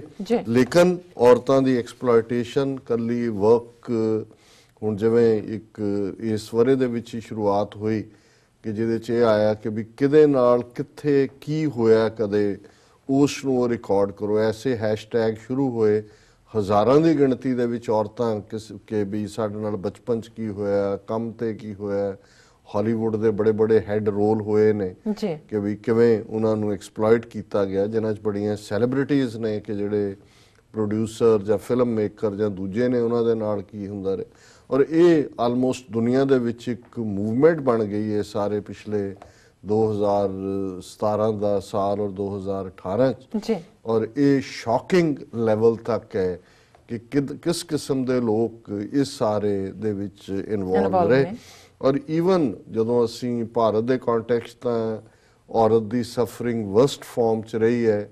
ਕਦੇ ਉਸ ਨੂੰ ਵੈਸੇ ਹੀ ਮਨੂੰ ਨੇ ਜਿਹਨੇ ਹਿੰਦੂ ਲਾਅ ਬਣਾਇਆ, ਮਨੂੰ ਸਿਮਰਤੀ, ਉਹਨੇ ਤਾਂ ਔਰਤ ਦਾ ਐਸਾ ਬੇੜਾ ਗਰਕ ਕੀਤਾ ਕਿ ਅੱਜ ਤੱਕ ਜਿਹੜਾ ਉੱਥੋਂ ਦੇ ਜਿਹੜੇ ਨਿਵਾਸੀ ਨੇ ਉਹਨਾਂ ਦੀ ਜ਼ਹਿਨੀਅਤ ਦੇ ਵਿੱਚ ਔਰਤ ਦੇ ਪ੍ਰਤੀ ਉਹ ਜਿਹੀ ਖਿਆਲ ਨੇ, ਉਹਨੂੰ ਸ਼ੂਦਰ ਤੋਂ ਵੀ ਬਦਤਰ ਰੱਖਿਆ, ਜਨੇਊ ਪਾਉਣ ਦਾ ਹੱਕ ਨਹੀਂ ਹੈ। ਔਰ ਇਹ ਕਹਿ ਕੇ ਵੀ ਔਰਤ ਨੂੰ ਕਦੇ ਕੱਲਿਆਂ ਨਾ ਛੱਡਿਆ ਜਾਏ, ਬਚਪਨ 'ਚ ਪਿਓ ਫਿਰ ਪਤੀ ਫਿਰ ਪੁੱਤਰ, ਔਰ ਕਦੇ ਇਹਦੇ ਤੇ ਇਤਬਾਰ ਨਾ ਕਰੋ। ਔਰ ਉਹ ਸਾਰੇ ਹੱਕ ਖੋਹ ਲਏ ਗਏ। ਫਿਰ ਅਸੀਂ ਦੇਖਦੇ ਹਾਂ ਕਿ ਵੀ ਕਿਵੇਂ ਸਤੀ ਵਰਗੀ ਕਰੂਅਲ ਰਸਮ ਕਿ ਭਾਈ ਉਹਨੂੰ ਪਤੀ ਦੇ ਨਾਲ ਹੀ ਚੁੱਕ ਕੇ ਜਿਉਂਦਿਆਂ ਸਾੜ ਦਿੱਤਾ ਜਾਂਦਾ ਸੀ। ਔਰ ਜੇ ਸਾਰੇ ਚੋਂ ਫਿਰ ਅਸੀਂ ਇਹ ਦੇਖਦੇ ਹਾਂ ਕਿ ਵੀ ਜੇ ਉਹ ਸਾਰੇ ਦਰਵਾਜ਼ੇ ਕਿਵੇਂ ਮਨੂੰ ਨੇ ਬੰਦ ਕੀਤੇ, ਅੱਜ ਵੀ ਉਹ ਜ਼ਹਿਨੀਅਤ ਉਹੀ ਭਾਰਤ ਜਿਹੜਾ ਆਪਣੇ ਆਪ ਨੂੰ ਇੱਕ ਪਾਸੇ ਕੰਨਿਆ ਦੇ ਨਾਂ ਥੱਲੇ ਦੇਵੀ ਪੂਜਣ ਕਿ ਜੀ ਇਹ ਦੇਵੀ ਹੈ, ਸਾਰੀਆਂ ਦੇਵੀਆਂ ਕੰਨਿਆਵਾਂ ਹੀ ਨੇ, ਕੋਈ ਵਿਆਹ ਹੀ ਨਹੀਂ ਹੈ। ਲੇਕਿਨ ਦੂਸਰੇ ਪਾਸੇ ਅੱਜ ਵੀ ਜਦੋਂ ਦਿੱਲੀ ਦਾ ਜ਼ਿਕਰ ਹੁੰਦਾ ਹੈ ਤੇ rape capital of the world, ਔਰ ਉਹਨੂੰ ਕਿਵੇਂ ਜਸਟੀਫਾਈ ਕੀਤਾ ਜਾਂਦਾ ਹੈ। ਔਰ ਮੈਂ ਅੱਜ ਹੀ ਪੜ੍ਹ ਰਿਹਾ ਸੀ ਕਿ ਹਰਿਆਣੇ ਦੇ ਵਿੱਚ ਜਿੱਥੇ ਇਸ ਦਿਨ ਨੂੰ ਸੈਲੀਬ੍ਰੇਟ ਕੀਤਾ ਗਿਆ ਉੱਥੇ ਅਸੈਂਬਲੀ ਦੇ ਵਿੱਚ ਉਹਨੇ ਐਸਾ ਇੱਕ ਫਰੇਜ਼ ਯੂਜ਼ ਕੀਤਾ ਜਿਹੜਾ ਮੈਂ ਇਸ ਪ੍ਰੋਗਰਾਮ 'ਚ ਨਹੀਂ ਕਰ ਸਕਦਾ, ਐਜੂਕੇਸ਼ਨ ਮਿਨਿਸਟਰ ਨੇ, ਕਿ ਔਰਤਾਂ ਜਿਹੜੀਆਂ MLA ਸੀ ਉਹਨਾਂ ਨੇ ਕਿਹਾ ਵੀ ਆਹ ਤੁਹਾਡੀ ਜ਼ਹਿਨੀਅਤ ਹੈ। ਔਰ ਗੁਜਰਾਤ ਵਰਗੀ ਸਟੇਟ ਜਿੱਥੇ ਜਿਹਨੂੰ ਬੜਾ ਮਾਡਲ ਔਰ ਜਿਹਨੂੰ ਕਹਿ ਕੇ ਕਿ ਜੀ ਮੋਦੀ ਨੇ ਗੁਜਰਾਤ ਨੂੰ ਕਿੱਥੇ ਪਹੁੰਚਾਇਆ, ਉਸ ਨੂੰ ਦੇ ਸਿਰ ਤੇ ਵੋਟਾਂ ਲਈਆਂ। ਕੱਲ ਦੀ ਖਬਰ ਹੀ ਸੀ ਔਰ ਉਹਨਾਂ ਨੇ ਕਿਹਾ ਕਿ ਵੀ ਇਹ gun on the Eve of international woman day the BJP government in Gujarat admitted that 14,400 women from the state were reported missing during the last 2 years कि 14,000 ਕੁੜੀਆਂ ਸਟੇਟ ਚੋਂ ਗਾਇਬ ਹੋ ਗਈਆਂ। ਹੁਣ ਜ਼ਾਹਰ ਹੈ 2 ਸਾਲਾਂ ਦੇ ਵਿੱਚ। ਸੋ ਜ਼ਾਹਰ ਹੈ ਕਿ ਬਈ ਉੱਥੇ ਸਿਚੁਏਸ਼ਨ ਕੀ ਹੈ। ਔਰ ਇਸ ਪਾਰਟ ਨੂੰ ਜਦੋਂ ਅਸੀਂ ਯੂਨਾਈਟਿਡ ਨੇਸ਼ਨਸ ਦੇ ਸੈਕਟਰੀ ਜਨਰਲ ਦੇ ਮੈਸੇਜ ਨਾਲ ਦੇਖਦੇ ਹਾਂ ਜਿਹੜਾ ਅੱਜ ਦੇ ਮੌਕੇ ਤੇ ਉਹਨੇ ਖਾਸ ਤੌਰ ਤੇ ਦਿੱਤਾ ਹੈ, which उन्होंने कहा कि we are at a pivotal moment for women's right. The historical and structural inequalities that have allowed oppression and discrimination to flourish are being exposed like never before, from Latin America to Europe to Asia, on social media, on film sets, on the factory floor and the streets. Women are calling for lasting change and zero tolerance for sexual assault, harassment and discrimination of all kinds। कि सारे पासे अज इस बारे awareness है और ये लंबा चौड़ा मैसेज है। फिर उन्होंने जिहड़ा पार्ट सी कि more than $1 billion women around the world lack legal protection against domestic sexual violence। 1 billion तो ज़्यादा औरतां इस दुनिया दे विच घरां दे विच हिंसा दा शिकार हुंदियां ने और the global gender pay gap is 23%। मर्दां दीयां तनख्वाहां ज़्यादा ने उसे ही जॉब लई, rising to 40% in rural areas, पिंडां दे विच 40% है। And unpaid work done by many women goes unrecognised. So बहुत सारे लॉ जिहड़े ने वो एग्जिस्ट करते हैं जिहड़े कि डिस्क्रिमिनेटरी ने। और फिर उन्होंने कहा we at the United Nations stand with women around the world as they fight to overcome the injustice they face. So कुल मिला के क्योंकि लंबा चौड़ा मैसेज है, मैं घड़ी वाल भी देख रहे और दुनिया दे विच अज जदों कि इस दिन दी स्ट्राइक दी गल हुंदी है, सो सब तो ज़्यादा जिहड़ा स्पेन दे विच मैड्रिड दे विच हज़ारां औरतां सड़कों के उत्ते उतरियां और दर्शक ये सारिया पिक्चर्स देख रहे होंगे। जिहड़ी स्टोरी CNN BBC सारिया ने कवर की और कई थावां दे उत्ते स्टूडेंट्स ने जिहड़ा वो ट्रैफिक भी रोकिया और मकसद इस गल नूं हाईलाइट करना है कि अज 21वीं सदी दे विच यूरोप दे विच भी औरत किस कदर डिस्क्रिमिनेशन का शिकार है। जदों असीं सिख परस्पैक्टिव तो देखते हैं, अक्सर मैं ये जिक्र करदा कि उस समाज दे विच जिथे हिंदू थॉट की गल असीं मनु स्मृति के हवाले नाल कीती, जे असीं पुराणिक हिंदूइज़म देखीए जिहदे च गोस्वामी तुलसीदास दी रामचरित मानस जिन्हों तुलसी रामायण कहंदे ने, ते उहदे च वो ढोर शूदर और नारी तीनों ताड़न के अधिकारी कि भाई डंगर पशु जिन्हों कहंदे ने, शूदर ते औरत ये मारे जाण दे कुट्टण दे काबिल है। ये रोज़ाना अज भी करोड़ां हिंदू घरां दे विच पढ़िया जांदा है। तुलसीदास दा व्यू है जी योग मत जां सन्यास देखो ते उस नूं नरक दुआरी कहंदे ने। सो उस खिते दे विच जिथे मुढ़ले हक्कां दी तां दूर दी गल औरत नूं बिलो डिगनिटी और डंगरां दे बराबर समझिया जांदा सी। डंगर दे बराबर जिवें डंगर नूं कुੱਟਿਆ ਜਾਂਦਾ है, ये उन्हां दा धार्मिक ग्रंथ कहंदे सन। उत्थे गुरु नानक साहब ने बुलंद आवाज़ फरमाया पंड जम्मीए पंड निम्मीए पंड मंगण वियाहो, पंडो होवै दोस्ती पंडो चलै राहो, पंड मुआ पंड भालीए पंड होवै बंधान, सो क्यों मंदा आखिए जित जम्मे राजान, पंडो ही पंड उपजै पंडै बाज न कोय, नानक पंडै बाहरा एको सच्चा सोए, जित मुख सदा सलाहिए भागां रत्ती चार, नानक ते मुख उजले तित सच्चे दरबार। पुरातन पंजाबी च औरत के लिए शब्द पंड इस्तेमाल हुंदा सी। सो गुरु साहब ने वो सारा ही कि सारी क्रिएशन कंसीव होने तो लैके बर्थ पालन तक सब कुछ ही औरत दे नाल जुड़िया होया है। और next to God Guru Nanak साहब का कहना कि सिर्फ एक रब है जिहड़ा कुख दे विच नहीं आउंदा, बाकी सारी क्रिएशन ही औरत दे नाल जुड़ी हुई है। और ये कह के कि रब दे दरबार दे विच जिहड़ा रब दे नाल जुड़िया होया है वो मेल है या फीमेल है, ये गल डिसाइड करदी है कि किस दा मुख उज्जल है। इस दे नाल कोई फर्क नहीं पैंदा है। सो उहदे थल्ले जिन्ने रिलीजियस स्कूल ऑफ थॉट औरत नूं घटिया मनदे सी, घटिया समझदे सी, वो सारे नूं नैगेट कीता। जदों असीं गुरु ग्रंथ साहिब दी बाणी च देखदे तो गुरु अंगद साहिब दे घरों माता खीवी जी जिन्हां प्रति नेक जन और जिन्हां ने लंगर दा सिस्टम सुचारू ढंग दे नाल जिहड़ा है वो शुरू कीता, उन्हां नूं ट्रिब्यूट दित्ती है। गुरु अमरदास जी ने जिथे 22 मंजियां डायोसी सारे साउथ एशिया सिक्खी प्रचार के लिए एस्टैबलिश कीतियां, उस दियां इंचार्ज औरतां भी सन मंजियां। माई भाग भरी जिवें कश्मीर दे विच और कपल भी सन हसबैंड वाइफ जिवें मत्थो मुरारी। और सती दी रस्म फोर्सफुली गुरु अमरदास जी ने खुद भी उस दे अगेंस्ट गल कीती। अकबर नूं भी यह कहा भी इस नूं बंद करो। और जिवें औरत नूं एक ਜਿਹੜੀ ਹੈ ਵਸਤੂ ਬਣਾ ਕੇ ਰੱਖਿਆ ਜਾਂਦਾ ਸੀ, ਲਪੇਟ ਲਪੂਟ ਕੇ। ਗੁਰੂ ਅਮਰਦਾਸ ਜੀ ਦਾ ਆਦੇਸ਼ ਸੀ ਕਿ ਮੇਰੇ ਦੀਵਾਨ ਦੇ ਵਿੱਚ ਕੋਈ ਵੀ ਔਰਤ ਜਿਹੜੀ ਹੈ ਉਹ ਮੂੰਹ ਢੱਕ ਕੇ ਨਾ ਆਏ, ਕਿਉਂਕਿ ਬਿਲਕੁਲ ਜਿਹੜਾ ਉਹ ਘੁੰਡ ਕੱਢਣ ਦੇ ਨਾਂ ਥੱਲੇ ਉਸ ਦੀ ਹੋਂਦ ਹੀ ਗਾਇਬ ਕਰ ਦਿੱਤੀ ਗਈ ਸੀ। ਔਰ ਇਹ ਜਦੋਂ ਅਸੀਂ ਦੇਖਦੇ ਹਾਂ ਵੀ ਇੱਥੇ ਹੀ ਨਹੀਂ, ਗੁਰੂ ਅਮਰਦਾਸ ਜੀ ਦੇ ਉਹਨਾਂ ਦੇ 2 ਸੁਪੁੱਤਰ ਵੀ ਸਨ, 2 ਸੁਪੁੱਤਰੀਆਂ ਸਨ, ਬੀਬੀ ਭਾਨੀ ਤੇ ਦਾਨੀ। ਔਰ ਉਹਨਾਂ ਨੇ ਜਿਹੜਾ 3 ਉਹਨਾਂ ਦੇ ਮੋਹਨ ਜੀ, ਮੋਹਰੀ ਜੀ, ਉਹਨਾਂ ਨੇ ਉਹਨਾਂ ਨੂੰ ਛੱਡ ਕੇ ਆਪਣੇ ਸਾਨਨ ਲੋ ਜਿਹੜੇ ਭਾਈ ਜੇਠਾ ਜੀ ਕੀ ਯਤੀਮ ਬੱਚਾ ਹੈ, ਉਹਨਾਂ ਦੀ ਆਪਣੀ ਬੱਚੀ ਦਾ ਲਈ ਵਰ ਚੁਣਨ ਲੱਗਿਆ ਵੀ ਕੋਈ ਸਟੇਟਸ ਨਹੀਂ ਦੇਖਿਆ, ਔਰ ਉਹਨਾਂ ਨੂੰ ਜਿਹੜੀ ਡਿਵਾਈਨ ਗੁਰਗੱਦੀ ਦਾ ਹੱਕਦਾਰ ਸਮਝੇ। ਔਰ ਇਹ ਪਾਰਟ ਅਸੀਂ ਚੱਲਦੇ, ਅਸੀਂ 10ਵੇਂ ਪਾਤਸ਼ਾਹ ਤੱਕ ਪਹੁੰਚਦੇ ਹਾਂ, ਦੇਖਦੇ ਕਿ ਕਿਵੇਂ ਫਿਰ ਜੇ ਅੰਮ੍ਰਿਤ ਦੀ ਦਾਤ ਗੁਰਸਿੱਖਾਂ ਨੂੰ ਮਿਲਦੀ ਹੈ, ਉਹ ਪਿਆਰੇ ਨੇ, ਔਰ ਜੇ ਉਹਨਾਂ ਦੇ ਗਾਤਰੇ ਕਿਰਪਾਨ ਹੈ, 5 ਕਕਾਰ ਹੈ, ਤੇ ਫਿਰ ਸਿੰਘਣੀਆਂ ਦੇ ਲਈ ਸ਼ਬਦ ਕੌਰ ਸ਼ਹਿਜ਼ਾਦੀਆਂ, ਪਰ ਉਹਨਾਂ ਦੇ ਗਾਤਰੇ ਵੀ ਕਿਰਪਾਨ। ਸੋ ਇਹ ਉੱਥੇ ਹਜ਼ਾਰਾਂ ਸਾਲਾਂ ਦਾ ਜਿਹੜਾ ਗੁਲਾਮੀ ਦਾ ਕਨਸੈਪਟ, ਔਰਤ ਨੂੰ ਅਬਲਾ ਬਣਾਉਣ ਦਾ, ਉਹ ਬਲ ਕਿ ਉਹਦੇ 'ਚ ਕੋਈ ਬਲ ਨਹੀਂ ਹੈ, ਉਹਨੂੰ ਸਬਲ ਬਣਾਇਆ, ਜਿਹਦੇ ਕੋਲ ਸ਼ਸਤਰ ਹੈ, ਹਥਿਆਰ ਹੈ, ਕਿਰਪਾਨ ਹੈ, ਉਹ ਅਬਲਾ ਨਹੀਂ। ਔਰ 10ਵੇਂ ਪਾਤਸ਼ਾਹ ਦੇ ਵੇਲੇ ਅਸੀਂ ਦੇਖਦੇ ਹਾਂ ਕਿ ਕਿਵੇਂ ਸਿੰਘਣੀਆਂ ਘੋੜਸਵਾਰੀ ਕਰਦੀਆਂ ਨੇ, ਕਿਵੇਂ ਉਹ ਤਲਵਾਰ ਦੇ ਜੌਹਰ ਦਿਖਾਉਂਦੀਆਂ। ਔਰ ਮਾਈ ਭਾਗੋ ਤੋਂ ਵੱਡਾ ਹੋਰ ਕਿਹੜੀ ਨਾਇਕ ਹੈ ਜਿਸ ਨੇ ਉਹ ਡਿਫੀਟਡ ਬੰਦੇ ਜਿਹੜੇ ਬੇਦਾਵਾ ਦੇ ਕੇ ਉੱਥੋਂ ਆਏ, ਉਹਨਾਂ ਬੇਦਾਵੀਆਂ ਨੂੰ, ਉਹਨਾਂ ਡਿਫੀਟਡ ਸੋਲਜਰਸ ਨੂੰ ਲੀਡ ਕੀਤਾ ਜੰਗ ਦੇ ਮੈਦਾਨ 'ਚ, ਔਰ ਉਹਨਾਂ ਨੂੰ ਜਿਹੜੀ ਹੈ ਉਹ ਵਿਕਟਰੀ ਹਾਸਲ ਕਰਵਾਈ। ਔਰ ਉਹ 10ਵੇਂ ਪਾਤਸ਼ਾਹ ਦੇ ਪਹਿਲੀ ਫੀਮੇਲ ਬਾਡੀਗਾਰਡ ਵੀ ਨੇ। ਔਰ ਜਿਸ ਅੰਦਾਜ਼ ਦੇ ਵਿੱਚ ਉਹਨਾਂ ਨੇ ਜੰਗ ਦੇ ਮੈਦਾਨ 'ਚ ਵੀ ਮਾਈ ਭਾਗੋ ਨੇ ਜੌਹਰ ਦਿਖਾਏ, ਪ੍ਰਚਾਰ ਦੀ ਦੁਨੀਆ ਦੇ ਵਿੱਚ ਵੀ। ਔਰ ਇਹ ਸਾਰਾ ਪਾਰਟ ਜਦੋਂ ਅਸੀਂ ਜੇ ਸਿੱਖ ਮਿਸਲਾਂ ਦਾ ਪੀਰੀਅਡ ਵੀ ਦੇਖੀਏ, ਮਹਾਰਾਜਾ ਰਣਜੀਤ ਸਿੰਘ ਦੀ ਸਕਸੈਸ ਦੀ ਗੱਲ ਹੁੰਦੀ ਹੈ, ਪਰ ਉਹਨਾਂ ਦੇ ਪਿੱਛੇ ਉਹਨਾਂ ਦੀ ਸੱਸ ਸਦਾ ਕੌਰ ਜਿਹੜੀ ਮਿਸਲ ਦੀ ਸਰਦਾਰ ਵੀ ਸੀ, ਜਿਹੜੀ ਖੁਦ ਜਿਹੜੀ ਹੈ ਉਹ ਘੋੜੇ ਤੇ ਸਵਾਰ ਆਪਣੀ ਮਿਸਲ ਨੂੰ ਲੀਡ ਕਰਦੀ ਸੀ, ਔਰ ਲਾਹੌਰ ਦੀ ਵਿਕਟਰੀ ਦੇ ਵਿੱਚ ਸਭ ਤੋਂ ਵੱਡੀ ਜਿਹੜੀ ਸਾਰੀ ਸਿਆਸਤਦਾਨ ਵੀ।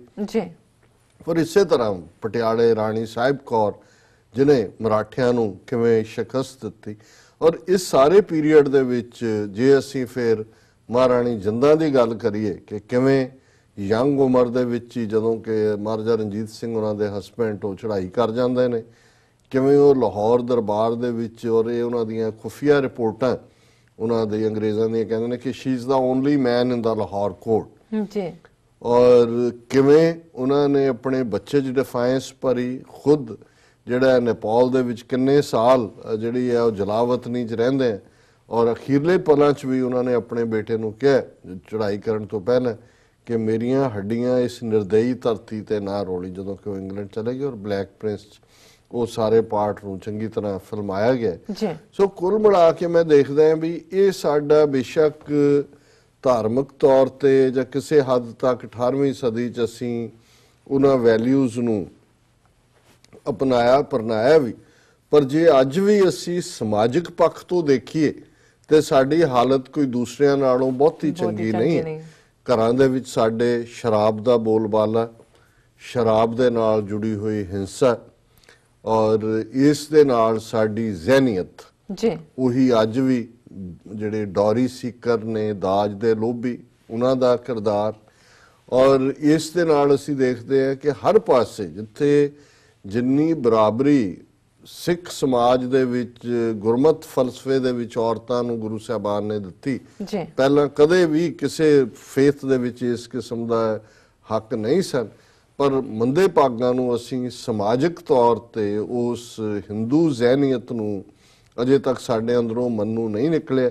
ਬੇਸ਼ੱਕ ਅੱਜ ਬੱਚੀਆਂ ਸਾਡੀਆਂ ਹਾਈਐਸਟ ਐਜੂਕੇਸ਼ਨ ਲੈਂਦੀਆਂ ਨੇ, ਅਸੀਂ ਉਹਨਾਂ ਨੂੰ ਜਿਹੜਾ ਉਹ ਇਸ ਪੱਖੋਂ ਕਿਉਂਕਿ ਵੈਸਟਰਨ ਸੁਸਾਇਟੀ ਨੇ ਵੀ ਆਪਣਾ ਇੰਪੈਕਟ ਛੱਡਿਆ, ਲੇਕਿਨ ਅਜੇ ਸਾਡੀ ਜ਼ਹਿਨੀਅਤ ਜਿਹੜੀ ਮਾਨਸਿਕਤਾ ਹੈ, ਔਰ ਜੇ ਇਹਨੂੰ ਦੇਖਣਾ ਹੋਏ ਕਿ ਵੀ ਗੁਰਦੁਆਰਿਆਂ ਦੇ ਪ੍ਰਬੰਧਕੀ ਕਮੇਟੀਆਂ ਦੇ ਵਿੱਚ ਕਿੰਨੇ ਫੀਸਦੀ ਔਰਤਾਂ ਨੂੰ ਅਸੀਂ ਸਪੇਸ ਦਿੰਦੇ, ਬਿਲਕੁਲ। ਔਰ ਕੁੱਲ ਮਿਲਾ ਕੇ ਈਵਨ ਜਦੋਂ ਅਸੀਂ ਵਰਲਡ ਸਿੱਖ ਕਨਵੈਨਸ਼ਨ ਵੀ ਕੀਤੀ, ਉਸ ਤੋਂ ਪਹਿਲਾਂ ਵੀ ਮੇਰਾ ਇਹ ਕਹਿਣਾ ਸੀ, ਬਾਕੀ ਜਿਹੜੇ ਵੀਰ ਨਾਲ ਸਨ, ਮੈਂ ਕਿਹਾ ਜੀ ਅਸੀਂ ਇਸ ਪੱਖੋਂ ਕਿਉਂ ਅਵੇਸਲੇ ਕਿ ਵੀ ਅਸੀਂ ਇਸ ਗੱਲ ਨੂੰ ਕਿਉਂ ਯਕੀਨੀ ਨਹੀਂ ਬਣਾਉਂਦੇ ਕਿ ਇਸ ਦੇ ਵਿੱਚ ਵੱਧ ਤੋਂ ਵੱਧ ਜਿਹੜੀਆਂ ਵਿਮਨ ਸਪੀਕਰਸ ਵੀ ਹੋਣ, ਪਾਰਟਿਸਿਪੈਂਟ ਵੀ ਹੋਣ, ਔਰ ਉਸ ਸਮਾਗਮ ਦੇ ਵਿੱਚ ਖਾਸ ਤੌਰ ਤੇ ਭੈਣ ਜੀ ਗੁਰਮੀਤ ਕੌਰ ਸੋਢੀ ਨੇ ਆਪਣੀ ਪ੍ਰੈਜੈਂਟੇਸ਼ਨ 'ਚ ਇਹ ਕਿਹਾ ਕਿ ਵੀ ਜੇ ਅਸੀਂ ਪ੍ਰੋਗਰੈਸ ਕਰਨੀ ਹੈ ਔਰ ਤੇ ਅੱਧਾ ਜਿਹੜਾ ਕਿਸੇ ਵੀ ਸਮਾਜ ਦਾ ਔਰਤਾਂ ਨੇ, ਜਦੋਂ ਅਸੀਂ ਵੈਸਟਰਨ ਸੁਸਾਇਟੀ ਦੀ ਗੱਲ ਕਰਦੇ ਆ ਜਾਂ ਇਹਨਾਂ ਦੀ ਪ੍ਰੋਗਰੈਸ ਦੀ ਗੱਲ ਕਰਦੇ, ਇਹਨਾਂ 'ਚ ਜਦੋਂ 20th ਸੈਂਚੁਰੀ 'ਚ ਵਰਕ ਫੋਰਸ ਬਿਗਨਿੰਗ 'ਚ ਹੀ ਔਰਤਾਂ ਦੀ ਆਈ, ਇਹੀ ਇਹਨਾਂ ਦੀ ਇੱਕ ਪ੍ਰੋਗਰੈਸ ਦਾ ਰੀਜ਼ਨ ਵੀ ਹੈ। ਔਰ ਅਸੀਂ ਜਿਹੜਾ ਉਹਨਾਂ ਨੂੰ ਜਿਹੜਾ ਕਿਸ ਕਦਰ ਉਸ ਪਾਰਟ ਨੂੰ ਨੈਗਲੈਕਟ ਕੀਤਾ ਹੈ। ਔਰ ਈਵਨ ਇਸਲਾਮਿਕ ਵਰਲਡ ਦੇ ਵਿੱਚ ਪਾਕਿਸਤਾਨ ਦੇ ਸਕਾਲਰ ਉਹ ਕਹਿੰਦੇ ਨੇ ਵੀ ਅਸੀਂ ਕਿਵੇਂ ਪ੍ਰੋਗਰੈਸ ਕਰੀਏ ਕਿ ਅਸੀਂ ਔਰਤਾਂ ਨੂੰ ਚਾਰ ਦੀਵਾਰੀ ਦੇ ਵਿੱਚ ਡੱਕਿਆ ਹੋਇਆ ਜੀ, ਤੇ ਜਿਹੜੇ ਬਾਕੀ ਇੱਕ ਅੱਧ ਅਸੀਂ ਅੰਦਰ ਡੱਕਿਆ, ਬਾਕੀ ਅੱਧ ਬਾਹਰ ਬੈਠਾ ਪਹਿਰਾ ਦੇ ਰਿਹਾ, ਉਹਨੇ ਚੈੱਕ ਰੱਖਿਆ ਹੋਇਆ। ਸੋ ਪ੍ਰੋਗਰੈਸ ਕਿੱਥੋਂ ਕਰਨੀ ਹੈ। ਸੋ ਕੁੱਲ ਮਿਲਾ ਕੇ ਮੈਂ ਸਮਝਦਾ ਵੀ ਇੱਥੇ ਜਦੋਂ ਅਸੀਂ ਇਸ ਦਿਨ ਨੂੰ ਯਾਦ ਕਰ ਰਹੇ ਹਾਂ ਜਿੱਥੇ ਸਾਡਾ ਧਿਆਨ ਆਪਣੀਆਂ ਮਾਵਾਂ ਵੱਲ ਜਾਏ ਕਿ ਉਹਨਾਂ ਨੇ ਕਿੰਨਾ ਹਾਲਾਤਾਂ ਦੇ ਵਿੱਚ ਕਿੰਨੇ ਜ਼ਫਰ ਜਾਲ ਕੇ ਔਲਾਦ ਨੂੰ ਜਿਹੜਾ ਉਹ ਪਾਲਦੀਆਂ ਨੇ ਮਾਵਾਂ, ਫਿਰ ਅਸੀਂ ਆਪਣੀਆਂ ਧਰਮ ਪਤਨੀਆਂ, ਆਪਣੀਆਂ ਵਾਈਫਸ ਵੱਲ ਧਿਆਨ ਦਈਏ। ਬਹੁਤ ਵਾਰ ਜਿਨ੍ਹਾਂ ਨੂੰ ਅਸੀਂ ਸਮਝਦੇ ਹਾਂ ਕਿ ਵੀ ਇਹ ਸਾਡਾ ਮੈਟਰ ਆਫ ਰਾਈਟ ਹੀ ਹੈ, ਉਹਨਾਂ ਦੀ ਕੀ ਕੰਟਰੀਬਿਊਸ਼ਨ ਹੈ, ਔਰ ਆਪਣੀਆਂ ਬੱਚੀਆਂ ਨੂੰ ਅਸੀਂ ਕਿਵੇਂ ਜਿਹੜਾ ਉਸ ਸਮੇਂ ਦੇ ਹਾਣੀ ਵੀ ਬਣਾਉਣਾ ਹੈ, ਆਪਣੀਆਂ ਵੈਲਿਊਜ਼ ਨਾਲ ਵੀ ਜੋੜਨਾ ਹੈ, ਔਰ ਉਹਨਾਂ ਦੇ ਵਿੱਚ ਉਹ ਸਵੈਮਾਨ ਫਖਰ ਪੈਦਾ ਕਰਨਾ ਕਿ ਉਹ ਆਪਣੇ ਹੱਕਾਂ ਲਈ ਖਲੋ ਸਕਣ, ਉਹ ਸਮਾਜ ਨੂੰ ਬਿਹਤਰ ਬਣਾਉਣ ਦੇ ਲਈ ਕੰਮ ਕਰ ਸਕਣ, ਔਰ ਉਹ ਆਪਣੀਆਂ ਜੜ੍ਹਾਂ ਨਾਲ ਜੁੜ ਕੇ ਵੀ ਤੁਸੀਂ ਅੱਜ ਦੇ ਪੱਛਮੀ ਸਮਾਜ ਦੇ ਵਿੱਚ, ਔਰ ਇਹਦੇ 'ਚ ਕੋਈ ਸ਼ੱਕ ਨਹੀਂ ਹੈ ਕਿ ਸਿੱਖ ਬੀਬੀਆਂ ਨੇ ਬਹੁਤ ਸਾਰੇ ਫੀਲਡਸ ਦੇ ਵਿੱਚ ਐਕਸੈਲ ਕੀਤਾ ਹੈ। ਲੇਕਿਨ ਮੈਂ ਸਮਝਦਾ ਵੀ ਜਿਹੜਾ ਸਾਡਾ ਸਭ ਤੋਂ ਵੱਡਾ ਦੁਸ਼ਮਣ ਹੈ, ਜਿਵੇਂ ਸਿੱਖ ਸਮਾਜ ਦੀ ਗੱਲ, ਸਾਡੀ ਮਾਨਸਿਕਤਾ ਹੈ ਜਿਹਦੇ ਚੋਂ ਅਸੀਂ ਅਜੇ ਮੰਨੂ ਦੇ ਪਰਛਾਵੇਂ ਤੋਂ ਦੂਰ ਨਹੀਂ ਹੋਏ। ਉਹੀ ਮੰਨੂ ਦੀ ਜ਼ਹਿਨੀਅਤ ਸਾਡੇ ਅੰਦਰ ਨੂੰ ਡਿਸਾਈਡ ਕਰਦੀ ਹੈ। ਸੋ ਮੈਂ ਸਮਝਦਾ ਵੀ ਅੱਜ ਅਸੀਂ ਜਦੋਂ ਕਿ ਇਹ ਇੰਟਰਨੈਸ਼ਨਲ ਵਿਮਨ ਡੇ, ਕੌਮਾਂਤਰੀ ਔਰਤ ਦਿਵਸ ਮਨਾ ਰਹੇ ਤੇ ਘੱਟੋ ਘੱਟ ਉਹਨਾਂ ਸਾਰੀਆਂ ਹੀ ਬੀਬੀਆਂ ਨੂੰ ਦੁਨੀਆ ਭਰ ਦੇ ਇਸ ਪਲੈਨਟ ਦੀਆਂ ਅਸੀਂ ਟ੍ਰਿਬਿਊਟ ਦਿੰਦੇ ਜਿਨ੍ਹਾਂ ਨੇ ਸਾਡੇ ਸਮਾਜ ਨੂੰ, ਕਿਉਂਕਿ ਮਰਦ ਔਰਤ ਤੋਂ ਬਿਨਾ ਅਧੂਰਾ ਹੈ, ਇਨਕੰਪਲੀਟ ਹੈ। ਕੱਲੀ ਜਨਰੇਸ਼ਨ ਜਾਂ ਕ੍ਰੀਏਸ਼ਨ ਤੱਕ ਹੀ ਨਹੀਂ, ਓਵਰਆਲ ਵੀ ਜੇ ਅਸੀਂ ਕੁਦਰਤ ਦੀ ਕ੍ਰੀਏਸ਼ਨ ਦੇਖੀਏ ਤੇ ਉਹ ਪੰਛੀ ਹੋਣ, ਪਸ਼ੂ ਹੋਣ, ਕੁੱਲ ਕੁਦਰਤ ਦੇ ਵਿੱਚ ਇੱਕ ਯੂਨੀਕ ਈਵਨ ਪਲਾਂਟਸ ਹੋਣ, ਜਦੋਂ ਅਸੀਂ ਪੋਲਨਸ ਵੱਲ ਦੇਖਦੇ ਹਾਂ ਤੇ ਉਹ ਸਾਰਾ ਹੀ ਜਿਹੜਾ ਇਸ ਦੇ ਨਾਲ ਮੇਲ ਫੀਮੇਲ ਇਹ ਸਾਰਾ ਹੀ ਉਹ ਇੱਕ ਹਿੱਸਾ ਹੈ ਉਸ ਕ੍ਰੀਏਸ਼ਨ ਦਾ। ਸੋ ਜਿੱਥੇ ਅਸੀਂ ਅਜੇ ਤੱਕ ਤਾਂ ਮੇਲ ਫੀਮੇਲ ਇੱਕ ਦੂਜੇ ਦੇ ਨਾਲ ਹੀ ਜਿਹੜਾ ਅਸੀਂ ਇੱਕ ਦੂਜੇ ਨੂੰ ਸਮਝਣ ਤੋਂ ਜਾਂ ਉਸ ਦੇ ਹੱਕ, ਉਸ ਦੀਆਂ ਸੈਂਸਿਟੀਵਿਟੀਜ਼ ਜਾਂ ਸੈਂਸਿਬਿਲਿਟੀਜ਼ ਜਿਹੜੀਆਂ ਨੇ ਉਹਨਾਂ ਤੋਂ ਜਾਣੂ ਨਹੀਂ। ਕੁਦਰਤ ਦੇ ਨਾਲ ਤਾਂ ਅਸੀਂ ਕੀ ਇੱਕਮਿਕ ਹੋਣਾ ਔਰ ਕੁਦਰਤ ਦੇ ਵਿੱਚ ਕਿਵੇਂ ਇਹ ਸਾਰੀ ਖੇਡ ਜਿਹੜੀ ਹੈ ਉਹ ਕੁਦਰਤ ਨੇ ਆਪਣੇ ਵਿੱਚ ਸਮੋਈ ਹੋਈ ਹੈ, ਉਸ ਨੂੰ ਅਸੀਂ ਤਾਂ ਹੀ ਸਮਝ ਸਕਾਂਗੇ ਜਦੋਂ ਅਸੀਂ ਹਰ ਇੱਕ ਦੇ ਵਿੱਚ ਪਹਿਲਾਂ ਤਾਂ ਉਸ ਸਭੈ ਘਟ ਰਾਮ ਬੋਲੇ, ਰਾਮਾ ਬੋਲੇ, ਕਿ ਹਰ ਇੱਕ ਦੇ ਅੰਦਰ ਉਹ ਵਾਹਿਗੁਰੂ ਵਸਦਾ, ਤੇ ਫਿਰ ਅਸੀਂ ਐਪਰੀਸ਼ੀਏਟ ਕਰਨਾ ਸ਼ੁਰੂ ਕਰੀਏ। ਜਦੋਂ ਅਸੀਂ ਐਪਰੀਸ਼ੀਏਸ਼ਨ ਕਰਦੇ ਹਾਂ ਕਿਸੇ ਦੀ ਵੀ ਜੋ ਸਾਡੇ ਆਲੇ ਦੁਆਲੇ ਹੈ, ਸੋ ਸਭ ਤੋਂ ਪਹਿਲਾਂ ਸਾਡੀ ਐਪਰੀਸ਼ੀਏਸ਼ਨ ਆਪਣੇ ਮਾਪਿਓ ਪ੍ਰਤੀ ਹੋਏਗੀ, ਫਿਰ ਸਾਡੀ ਐਪਰੀਸ਼ੀਏਸ਼ਨ ਆਪਣੀ ਪਤਨੀ ਪ੍ਰਤੀ ਹੋਏਗੀ ਕਿ ਭਾਈ ਕਿਵੇਂ ਕਿਹਨਾਂ ਹਾਲਾਤਾਂ ਦੇ ਵਿੱਚ ਬੰਦਾ ਕਮਜ਼ੋਰ ਵੀ ਹੁੰਦਾ ਹੈ, ਕਈ ਵਾਰ ਔਰਤ ਉਹਦੀ ਸਟਰੈਂਥ ਹੁੰਦੀ ਹੈ। ਔਰ ਜਦੋਂ ਬੰਦਾ ਉਸ ਪਾਰਟ ਨੂੰ ਇਗਨੋਰ ਕਰਦਾ ਹੈ, ਅਣਗੌਲਿਆਂ ਕਰਦਾ ਹੈ, ਡਿਸਆਨਰ ਕਰਦਾ, ਉਹ ਆਪਣੀਆਂ ਬਾਹਾਂ ਵੱਢਦਾ, ਉਹ ਆਪਣੇ ਅੱਧ ਨੂੰ ਡਿਸਟਰੋਏ ਕਰ ਲੈਂਦਾ। ਔਰ ਔਰਤ ਕੁਦਰਤ ਨੇ ਕੁਛ ਐਸਾ ਭਰਿਆ ਹੋਇਆ, ਔਰ ਜਿੰਨੀ ਟੋਲਰੈਂਸ, ਬਹੁਤ ਵਾਰ ਜਦੋਂ ਅਸੀਂ ਜ਼ਮੀਨ ਦੀ ਗੱਲ ਕਰਦੇ ਹਾਂ ਕਿ ਜਿਵੇਂ ਰੱਬ ਦੇ ਬੰਦਿਆਂ ਲਈ ਬਾਬਾ ਫਰੀਦ ਦਰਵੇਸ਼ਾਂ ਨੂੰ ਲੋੜੀ ਹੈ ਰੁੱਖਾਂ ਦੀ ਜੀਰਾਨ, ਪੇਸ਼ੈਂਸ ਰੁੱਖਾਂ ਦੀ ਗੱਲ ਕਰਦੇ, ਔਰਤ ਦੇ ਅੰਦਰ ਬਹੁਤ ਕੁਝ ਸਹਾਰਨ ਦੀ ਤਾਕਤ ਹੁੰਦੀ ਹੈ। ਵੱਡੇ ਵੱਡੇ ਸਦਮੇ ਬੰਦੇ ਤੋਂ ਨਹੀਂ ਸਾਰੇ ਜਾਂਦੇ, ਬੰਦੇ ਪੁੱਟੇ ਹੋ ਜਾਂਦੇ ਨੇ, ਔਰ ਤੰਗ ਦਸਤੀ ਦੀ ਹਾਲਤ 'ਚ ਵੀ ਲੱਕ ਬੰਨ ਕੇ। ਔਰ ਆਮ ਅਸੀਂ ਦੇਖਦੇ ਹਾਂ ਘਰਾਂ ਜਦੋਂ ਕੋਈ ਟ੍ਰੈਜਡੀਜ਼ ਹੁੰਦੀਆਂ, ਵੱਡੀ ਬੱਚੀ ਹੈ ਤੇ ਉਹ ਓਵਰਨਾਈਟ ਮਰਦ ਬਣ ਜਾਂਦੀ ਹੈ, ਔਰ ਉਹਦੇ 'ਚ ਇੰਨੀ ਹਿੰਮਤ ਹੁੰਦੀ ਹੈ, ਉਹ ਘਰ ਨੂੰ ਖੜਾ ਕਰ ਦਿੰਦੀ ਹੈ। ਇਹੀ ਹਾਲ ਵਾਈਫਸ ਦਾ ਹੁੰਦਾ ਹੈ, ਉਹ ਤੰਗ ਹਾਲਾਤਾਂ ਦੇ ਵਿੱਚ ਸਰੀਕੇ ਨਾਲ ਵੀ ਲੜਦੀਆਂ, ਦੂਜੇ ਨਾਲ ਵੀ ਲੜਦੀਆਂ, ਔਰ ਉਹ ਆਪਣੇ ਬੱਚਿਆਂ ਨੂੰ ਪਾਲਣ ਦੇ ਲਈ ਕਿਸ ਹੱਦ ਤੱਕ ਮਜ਼ਬੂਤ ਹੁੰਦੀਆਂ। ਸੋ ਕੁੱਲ ਮਿਲਾ ਕੇ ਮੈਂ ਸਮਝਦਾ ਵੀ ਇਹ ਕੰਪਲੀਸ਼ਨ ਹੈ ਮਰਦ ਔਰਤ ਦੀ, ਕੁਦਰਤ ਦੀ ਇਹ ਖੇਡ ਹੈ। ਉਹ ਆਦਮ ਐਂਡ ਈਵ ਦੀ ਕਹਾਣੀ ਤੋਂ ਹੀ ਗੱਲ ਸ਼ੁਰੂ ਹੋਈ ਸੀ। ਕਦੇ ਝਗੜਦੇ ਵੀ ਨੇ, ਰੱਬ ਨੂੰ ਕਹਿੰਦੇ ਨੇ ਵਾਪਸ ਲੈ ਲੈ ਈਵ ਮੇਰੀ, ਮੈਨੂੰ ਚਾਹੀਦੀ ਹੈ, ਫਿਰ ਜਾ ਕਹਿੰਦੇ ਨਹੀਂ ਮੈਨੂੰ ਵਾਪਸ ਕਰ ਦੇ। ਸੋ ਮੈਂ ਸਮਝਦਾ ਵੀ ਇਹਦੇ 'ਚ ਕੋਈ ਲਾਈਨ ਡਰਾ ਕਰਨ ਵਾਲੀ ਗੱਲ ਨਹੀਂ ਹੈ, ਪਰ ਜਦੋਂ ਅਸੀਂ ਇੱਕ ਦੂਜੇ ਦੀ ਇੱਜ਼ਤ ਕਰਨਾ, ਕਦਰ ਕਰਨਾ, ਐਪਰੀਸ਼ੀਏਟ ਕਰਨਾ ਇਹ ਸਮਝਾਂਗੇ ਤਾਂ ਫਿਰ ਬਹੁਤ ਕੁਝ ਜਿਹੜਾ ਉਸ ਦੇ ਵਿੱਚ ਹੀ ਤਾਕਤ ਹੈ, ਉਸ ਦੇ ਵਿੱਚ ਹੀ ਜਿਹੜਾ ਇੱਕ ਠਹਿਰਾਵ ਹੈ, ਸਹਿਜ ਹੈ ਔਰ ਅਮਨ ਅਮਾਨ ਹੈ। ਨਹੀਂ ਤਾਂ ਫਿਰ ਵੇਲਣਾ ਯੂ ਰਾਈਟ। ਹੀਰਾ ਸਾਹਿਬ ਤੁਸੀਂ ਬਹੁਤ ਹੀ ਸੋਹਣੇ ਤੇ ਬਹੁਤ ਹੀ ਵਧੀਆ ਵਿਚਾਰ ਦਿੱਤੇ ਨੇ ਅੱਜ ਇੰਟਰਨੈਸ਼ਨਲ ਵਿਮਨਸ ਡੇ ਤੇ। ਤੁਹਾਡਾ ਬਹੁਤ ਬਹੁਤ ਸ਼ੁਕਰੀਆ। ਇੱਥੇ ਲੈਣੇ ਆ ਬ੍ਰੇਕ ਤੋਂ ਪਹਿਲਾਂ ਅਸੀਂ ਆਪਣੇ ਦਰਸ਼ਕਾਂ ਤੇ ਸਰੋਤਿਆਂ ਨੂੰ ਅਪੀਲ ਤੇ ਬੇਨਤੀ ਕਰ ਦਈਏ। ਵਿਊਅਰਸ, ਜਿਸ ਤਰ੍ਹਾਂ ਕਿ ਤੁਸੀਂ ਜਾਣਦੇ ਹੋ ਕਿ TV 84 ਇੱਕ ਐਸਾ ਚੈਨਲ ਹੈ ਜਿਹੜਾ ਕਿ ਮਨੁੱਖੀ ਹੱਕਾਂ ਦਾ ਪਹਿਰੇਦਾਰ ਹੈ। TV 84 ਸਿੱਖਾਂ, ਕਸ਼ਮੀਰੀਆਂ ਤੇ ਭਾਰਤ ਦੀਆਂ ਨਾਰਥ ਈਸਟ ਸਟੇਟਾਂ ਦੇ ਲੋਕਾਂ ਦੇ ਸਵੈ ਨਿਰਣੇ ਦੇ ਹੱਕਾਂ ਦਾ ਹਾਮੀ ਹੈ। ਅਸੀਂ ਚਾਹਾਂਗੇ ਕਿ ਤੁਸੀਂ TV 84 ਦੀ ਵੱਧ ਤੋਂ ਵੱਧ ਮਾਈਕ ਸਹਾਇਤਾ ਕਰੋ। ਤੁਸੀਂ ਆਪਣੀ ਮਾਈਕ ਸਹਾਇਤਾ ਸਾਡੀ ਵੈਬਸਾਈਟ tv84.tv ਤੇ ਜਾ ਕੇ ਪੇਪਲ ਦੀ ਵਰਤੋਂ ਕਰਕੇ ਤੁਸੀਂ ਇਕੱਠੇ ਵੀ ਡੋਨੇਟ ਕਰ ਸਕਦੇ ਹੋ ਜਾਂ ਤੁਸੀਂ ਵਨ ਟਾਈਮ ਵੀ ਡੋਨੇਟ ਕਰ ਸਕਦੇ ਹੋ। ਤੁਸੀਂ ਦਿੱਤੇ ਗਏ ਸਕਰੀਨ ਤੇ ਜੋ ਪਤੇ ਨੇ ਉਸ ਤੇ ਤੁਸੀਂ TV 84 ਦੇ ਨਾਮ ਤੇ ਚੈੱਕ ਬਣਾ ਕੇ ਸਾਨੂੰ ਇਸ ਪਤੇ ਤੇ ਮੇਲ ਕਰ ਸਕਦੇ ਹੋ 36-01 37th Avenue, Long Island City, New York 11101 USA, ਜਾਂ ਫਿਰ ਤੁਸੀਂ ਕਾਲ ਰਾਹੀਂ ਵੀ ਸਾਨੂੰ ਸੰਪਰਕ ਕਰ ਸਕਦੇ ਹੋ ਸਾਡੇ ਇਸ ਨੰਬਰ ਤੇ 5164060694। ਵਿਊਅਰਸ, ਵਿਚਾਰਾਂ ਦਾ ਸਿਲਸਿਲਾ ਇਸ ਤਰ੍ਹਾਂ ਚੱਲਦਾ ਰਹੇਗਾ। ਮਿਲਦੇ ਹਾਂ ਆਫਟਰ ਦਿਸ ਸ਼ਾਰਟ ਬ੍ਰੇਕ।